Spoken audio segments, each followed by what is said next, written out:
Okey, salam sejahtera. Selamat pagi tuan-tuan dan puan-puan yang dihormati sekalian. Saya banyak mendapat komen, mendapat pertanyaan, siapa-siapa lagi sebenarnya yang terlibat di dalam kes rasuah Ismail Sabri Yaakob.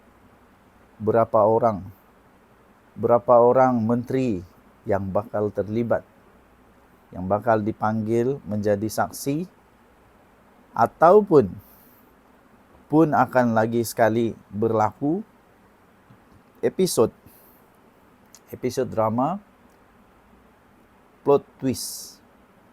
Episod drama plot twist di mana saksi menjadi suspek.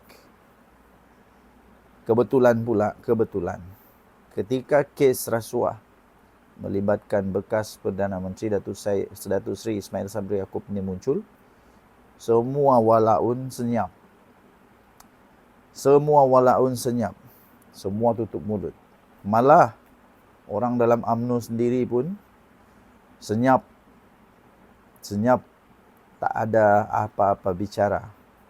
Yang selama ini menjadi hero rakyat lah, menjadi superhero rakyat lah, menjadi pelindung rakyat lah, menjadi pelindung agama lah, pelindung bangsa lah, tiba-tiba semua jadi senyap. Ada satu komen yang sangat menarik perhatian saya. Ini betul, sangat-sangat betul. Dia kata, kita tunggulah nanti bila Datuk Seri Ismail Sabri Yaakob, bekas Perdana Menteri Malaysia ke-9 ini, yang sekarang ini ulang-ulang masuk hospital sakit, sehingga terpaksa ditangguh. Okay. Yalah, kita consider lah kan. Orang sakit, consider lah.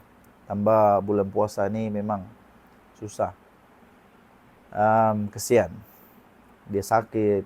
Jadi, kita tunggu sehingga Datuk Seri Ismail Sabri Yaakob dipanggil semula untuk disiasat, dan kita lihat siapa-siapa pula senarai yang akan terbongkar, yang terlibat dalam kes ini. Adakah menteri-menteri pun akan terlibat? Yang pasti, seorang menteri pasti akan menjadi saksi. Sekurang-kurangnya seorang menteri pasti akan menjadi saksi dalam perkara ini. Kerana apa? Ini melibatkan promosi. Promosi ini maksudnya apa, tuan-tuan dan puan? Ini adalah seperti seakan-akan iklan lah. Seakan-akan mewar-warkan, mempromosi, memberitahu,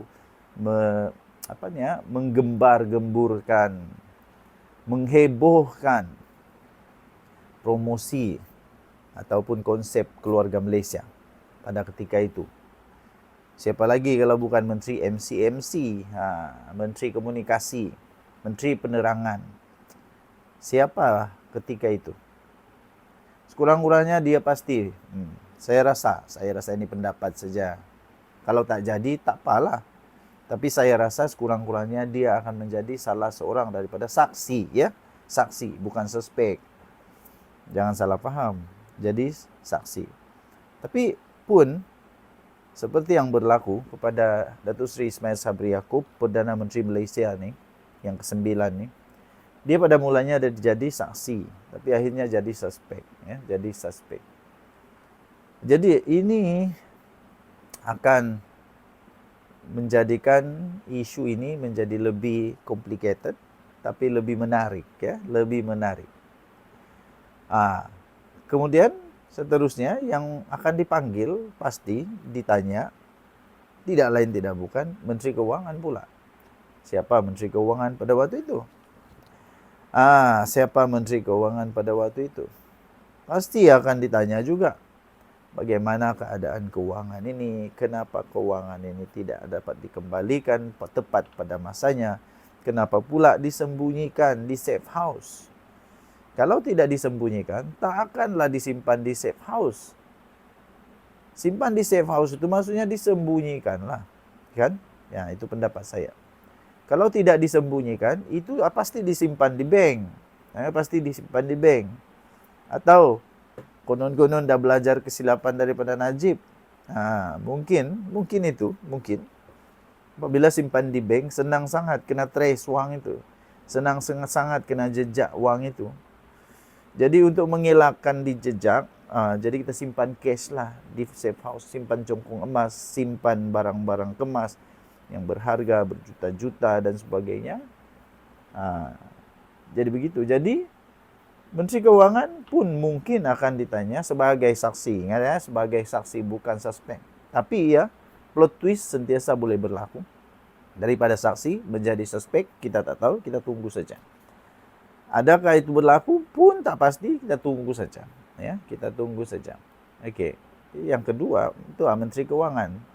Yang ketiga, pastinya akan ditanya, takkanlah Menteri Kanan, timbalan Perdana Menteri, Menteri Kanan waktu itu tak tahu tentang promosi ni. Kecuali masing-masing kepala. Kau nak cari duit untuk kau punya parti kah, untuk diri kau kah, personal kau kah, untuk keluarga kau kah, untuk boyfriend kah, untuk girlfriend kah, untuk madu kah, apakah, untuk kepala otak kau sendiri. Kecuali jadi begitulah. Tapi kalau memang betul pada waktu itu kerajaan keluarga Malaysia ini memang sehati, sepikir, ada perasaan yang sama untuk memajukan negara Malaysia. Ada perasaan, ada tujuan yang sama, ada fokus yang sama untuk memajukan keluarga Malaysia. Sepatutnya mereka tahu tentang wang ini bersama-sama. Tapi kalau memang waktu itu hanya lakonan semata-mata untuk tunjuk bahawa kita ini ada kekuatan, ada kesatuan, ada fikiran yang sama, kita ini mempunyai satu fokus yang sama untuk memajukan negara Malaysia, tapi hanya lakonan, kalau itu hanya lakonan, memanglah semua itu jadi masing-masing lah. Jadi ini satu. Ini satu. Bayangkan kalau memang semua dengan kepala otak sendiri. Bayangkan kalau semua dengan kepala otak sendiri, sebenarnya berapa banyak lagi isu penyelewengan, isu penyalahgunaan kuasa, pengubahan wang haram ini yang berlaku. Kalau ada memang begitu. Itulah. Syukurlah, saya bersyukur kepada Tuhan. Saya bersyukur, puji Tuhan. Saya nak sebut puji Tuhan kerana kita sekarang ada apa? Ada seorang Perdana Menteri yang cukup bagus, ya, yang cukup bagus, yang berani untuk melawan rasuah ini tanpa mengira bulu. Dia tak kisahlah siapapun, memang kena juga kalau kena, ya, memang kena juga kalau kena. Harap-harap bukan ini saja kes yang akan timbul, harap-harap banyak lagi kes yang akan timbul di mana ada penyelewengan, penyalahgunaan kuasa dan pengubahan wang haram yang melibatkan harta kerajaan Malaysia, yang melibatkan yang boleh menjejaskan ekonomi Malaysia, sosial Malaysia dan sebagainya, ya. Saya berimpian satu hari nanti generasi akan datang akan menikmati negara yang cukup bagus, bebas daripada dosa rasuah ni yang menghancur negara Malaysia ini, sehingga Malaysia sekarang susah, berada dalam keadaan yang susah. Berapa banyak kerosakan yang perlu diperbaiki. Kita belajar dari kesilapan, ya. Kita belajar dari kesilapan. Jangan biar orang yang memang sudah ketahuan menyakau untuk jadi pemimpin sekali lagi. Okey, tinggalkan komen anda. Denyut Nadi Suara Rakyat bergema di channel ini. Jangan lupa tekan butang subscribe, like dan share. Malaysia kita punya. Cintai Malaysia aku, kita jaga kita. Bye-bye.